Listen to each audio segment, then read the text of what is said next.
Friends, ایک بار پھر آپ کے سامنے ایک نئی پریزنٹیشن کے ساتھ حاضر ہیں، اور جیسا کہ آپ دیکھ سکتے ہیں کہ اس پریزنٹیشن کا جو ٹائٹل ہے وہ ایک بہت جانا پہچانا واقعہ ہے ہماری سب کی زندگی میں۔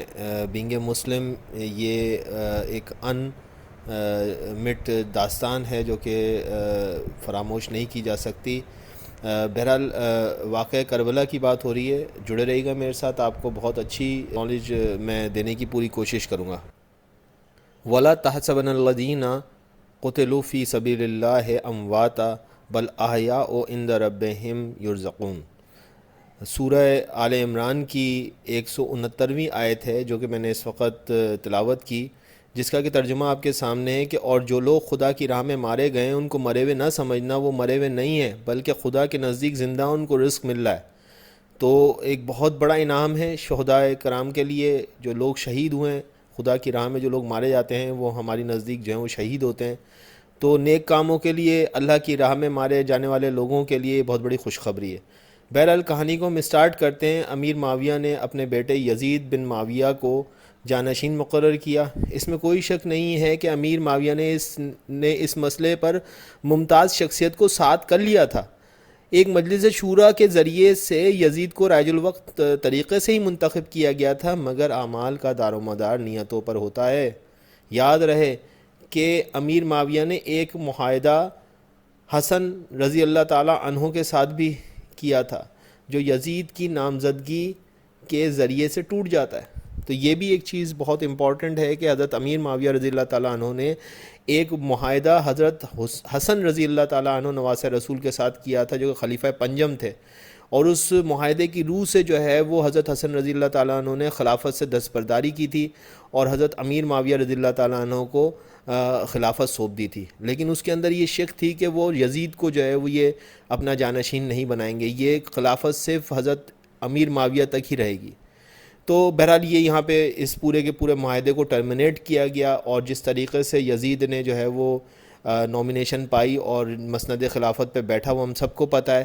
چنانچہ یزید کی بیعت صبح ہزاروں لوگوں نے کر لی، اور یہ امام حسن سے کیے ہوئے معاہدے کی خلاف ورزی تھی۔ ٹھیک ہے جی، اس بیعت کی 5 صحابہ نے کھل کر مخالفت کی۔ اب سنیے گا یہ کون کون سے نام ہیں، بہت بڑے نام ہیں۔ عبداللہ ابن عمر کے بیٹے عبداللہ نے، ابو بکر کے بیٹے عبد الرحمن نے، عباس حضور اکرم صلی اللہ علیہ وسلم کے جو چچا ان کے بیٹے عبداللہ نے۔ ظاہر سی بات ہے، دیکھیں ایک نسل گزر چکی ہے۔ یہاں پہ علی کے بیٹے موجود ہیں، حسین، حسن، یہ ان کا دور چل رہا ہے۔ ایک 30-40 سال گزر چکے ہیں۔ اب وہ ہمارے نبی پاک کا دور ختم ہو چکا ہے، ان کے صحابہ کرام کا دور تقریباً ختم ہو رہا ہے۔ ان سے اگلے جو ہے وہ صحابہ رسول کا دور چل رہا ہے، جو کہ حضور اکرم صلی اللہ علیہ وسلم کے گودوں میں کھیلے ہوئے صحابی ہیں، چھوٹے صحابی ہیں۔ ان کا دور ہے، وہ جوان ہیں، 30 سال کے ہیں، 40 سال کے وہ لوگ ہیں یہ۔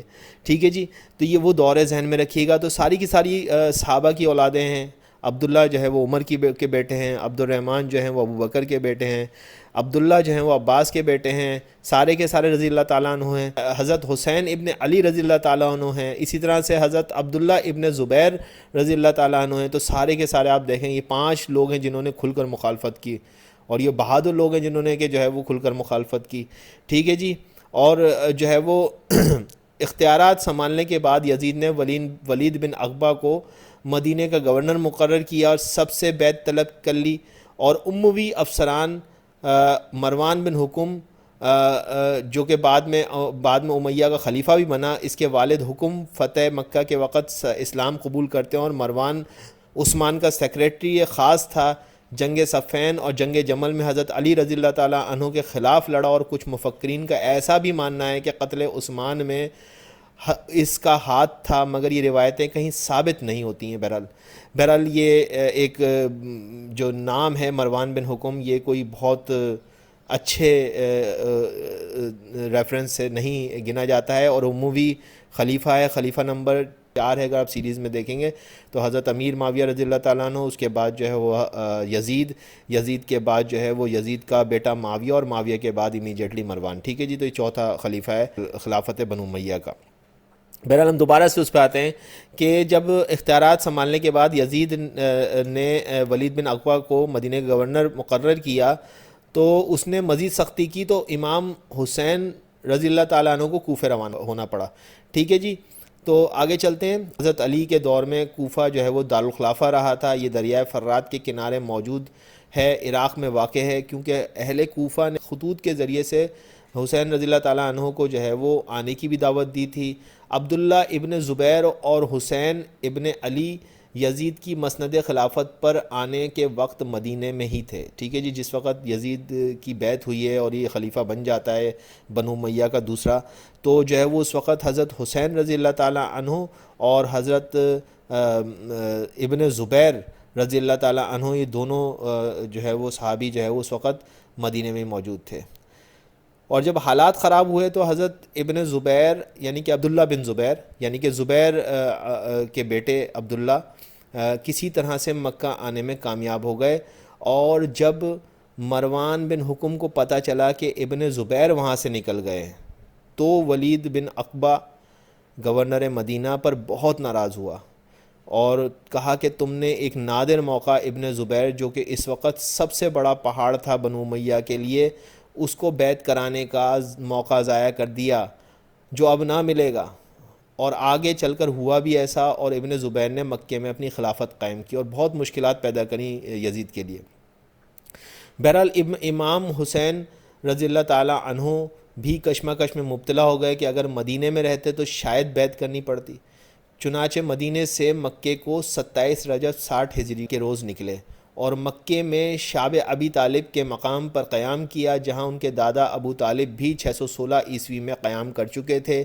اس دوران حسین رضی اللہ تعالیٰ عنہ کو کوفیوں کے خطوط ملے کہ وہ اپنے والد کے بنائے ہوئے ہیڈ کوارٹر آ جائیں, جہاں سے حضرت علی کئی سال تک امور سلطنت چلاتے رہے. پھر بھی حسین کو کوئی فیصلہ جلدی میں نہیں کرنا تھا.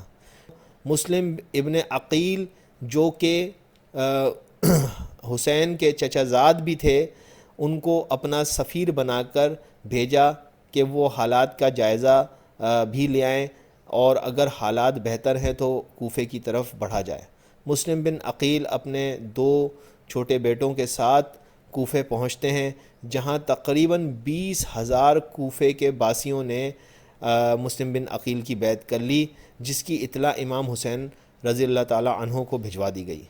اور وہ اپنے قافلے کے ساتھ 3 ذی الحج 60 ہجری کو کوفے روانہ ہو گئے. ادھر یزید کو بھی اس بات کی خبر ہو گئی. اس نے عبید اللہ ابن زیاد یا صرف ابن زیاد کہہ لیں کو نعمان بن بشر کی جگہ کوفے کی کمانڈ سونپ دی. اب یہ جو عبید اللہ ابن زیاد ہے, جس کو تاریخ میں ابن زیاد کے نام سے بھی جانا جاتا ہے, جس نام سے آپ پہچاننا چاہیں, اس شخص کی شاطری یہ تھی کہ کوفے میں ایک وقت میں صرف حکومتی حلقوں میں چند لوگ ہی سرکاری عمارت میں موجود تھے اور باہر 20,000 کوفیوں نے حضرت حسین رضی اللہ تعالیٰ عنہ کی حمایت کا اعلان کر دیا تھا. اور سرکاری فوج یعنی یزید کے آدمی اور کوفے کے باسی یعنی کہ یزید کے مخالف آمنے سامنے تھے. مگر جب جنگ شروع ہوئی تو شام تک صرف 50 آدمی مسلم بن عقیل کے ساتھ رہ گئے اور باقی یا تو لالچ یا خوف یا جھانسے میں یا پھر جو ہے وہ مارے گئے.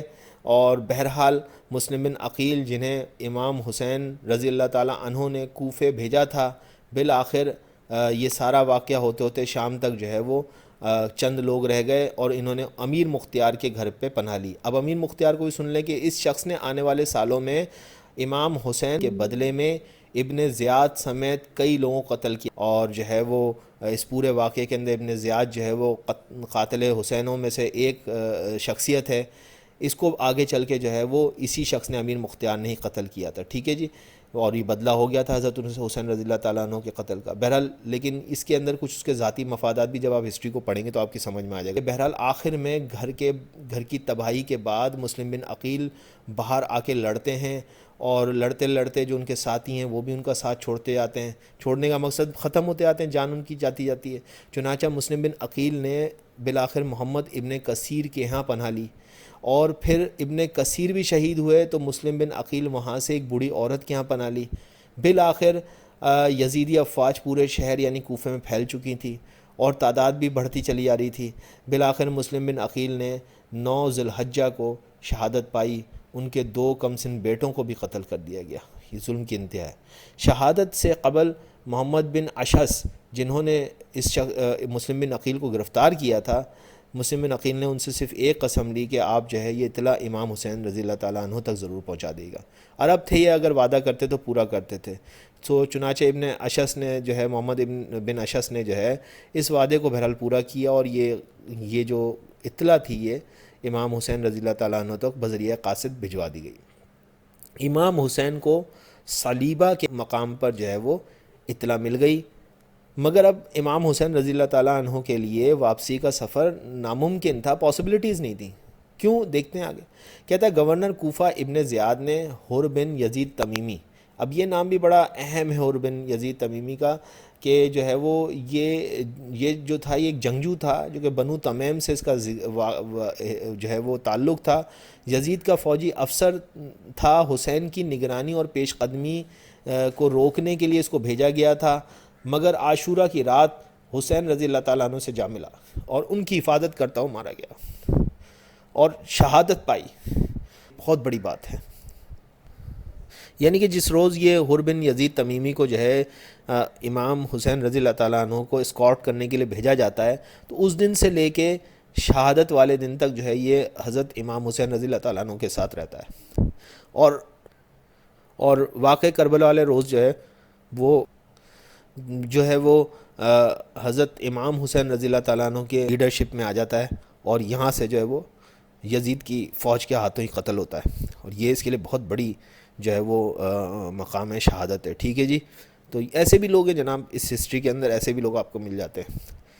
تو جس کو بھیجا گیا امام حسین کے دائیں بائیں رہو، ابن زیاد نے امام حسین کی پیش قدمی کو روکنے کے لیے حر بن یزید تمیمی کو روانہ کیا. حر بن یزید تمیمی امام حسین رضی اللہ تعالیٰ عنہ سے ضمی حشم کے مقام پر ملتا ہے.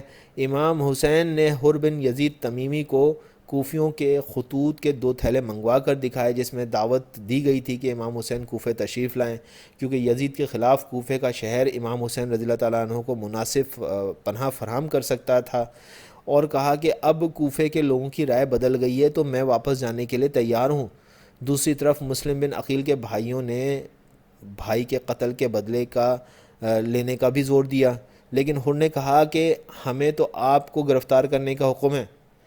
چنانچہ امام حسین نے اپنا سفر جاری رکھا، اور پھر امام حسین رضی اللہ تعالیٰ عنہ نے مقام بیضہ پر ایک خطبہ دیا. کہتے ہیں امام حسین نے اعلان فرمایا کہ یہاں سے جو واپس جانا چاہے وہ جا سکتا ہے. چنانچہ قافلے میں سے 72 افراد رہ گئے. اب یہ بالکل قریبی لوگ ہیں، امام حسین رضی اللہ تعالیٰ عنہ کے جو ہے وہ گھر کے لوگ ہیں، اہل بیت ہیں سارے کے سارے، اور چند وفادار ہیں اس میں. تو پھر امام حسین رضی اللہ تعالیٰ عنہ کی ملاقات ترماج بن عدی سے بھی ہوئی، جس نے انہیں یمن چلنے کی پیشکش کی، مگر امام حسین نے اسے ٹھکرا دیا. ٹھیک ہے جی. نینوا کے مقام پر جو ہے وہ یزید نے بذریعہ قاصد حکم بھیجا کہ حر بن یزید تمیمی قافلے کو کسی ایسی جگہ رکھے جو میدانی ہو. حر نے یہ بات حسین رضی اللہ تعالیٰ عنہ کو بتائی. چنانچہ 2 محرم الحرام 61 ہجری یعنی کہ 680 عیسوی کو یہ قافلہ کربلا کے میدان میں جا پہنچا. یہ وہی جگہ تھی جس کی مٹی احادیث میں ہے کہ حضور اکرم صلی اللہ علیہ وسلم کو جبرائیل نے لا کے دکھائی کہ یہ حسین رضی اللہ تعالیٰ عنہ یہاں پہ شہید کر دیے جائیں گے. اور حضور نے اس بات کا ذکر ام المومنین ام سلمہ سے کیا تھا. بہرحال دوسرے روز ایک یزیدی کمانڈر عمر بن سعد 6000 سپاہ کے ساتھ یزیدی افواج میں آ پہنچا، مگر وہ بھی امام حسین سے لڑنے پر آمادہ نہ تھا. ظالم گورنر کوفہ ابن زیاد نے قرہ بن سفیان کو بھیجا، جس سے حسین رضی اللہ تعالیٰ عنہ نے فرمایا اگر تمہیں میرا یہاں آنا پسند نہیں ہے تو میں مکے واپس جانے کو تیار ہوں. مگر گورنر کوفہ ابن زیاد نے اس تجویز کو مسترد کر دیا. گورنر کوفہ ابن زیاد نے عمر بن سعد کو حکم دیا کہ اگر امام حسین بیعت نہ کریں تو ان کا پانی بند کر دے. امام حسین کو ایسی حالت میں جب کہ وہ قابو آ چکے تھے گرفتار کرنا زیادہ مناسب اور ضروری تھا، مگر حکم یہ دیا کہ اگر امام حسین اور اس کے ساتھی اپنے آپ کو یزیدی افواج کے حوالے کر دیں تو بہتر ہے، ورنہ ان سے جنگ کی راہ لو. یہ حکم نامہ شمر کے ہاتھ بذریعہ خط عمر بن سعد کے پاس پہنچا. عمر بن سعد اپنے اقتدار کو قائم رکھنے کی خاطر امام حسین رضی اللہ تعالیٰ عنہ کے خلاف تلوار اٹھانے کے لیے تیار ہو گیا۔ یہ 9 محرم الحرام کا دن تھا۔ بعد ازاں علی اکبر بن حسین، اصغر بن حسین، عبداللہ بن مسلمہ، جعفر طیار کے پوتے عدی، عقیل کے بیٹے عبد الرحمن، حسن رضی اللہ تعالیٰ عنہ کے بیٹے قاسم اور ابو بکر، امام حسین رضی اللہ تعالیٰ عنہ کے بھائی عباس ابن علی اور عبداللہ، جعفر اور عثمان نے بھی جام شہادت نوش کیا، اور بالآخر حسین رضی اللہ تعالیٰ عنہ نے بھی بروز 10 محرم 61 ہجری کو جام شہادت نوش کیا۔ اس میں کوئی شک نہیں کہ ظلم کی انتہا ہو گئی جب رسول اللہ صلی اللہ علیہ وسلم کے لخت جگر، جس کو نبی نے اپنی گودوں میں کھلایا تھا، کاٹ ڈالا گیا۔ بہرحال یہ کچھ میں نے آپ کے سامنے واقعات پیش کیے، آئی ہوپ کہ آپ کو پسند آئے ہوں گے۔ یہ واقعات بیان کرتے ہیں میرا بھی جو ہے وہ دل بھرایا۔ بہرحال آئی ہوپ کہ آپ کو پسند آئے ہوں گے، پسند آئے تو لائک کریے گا۔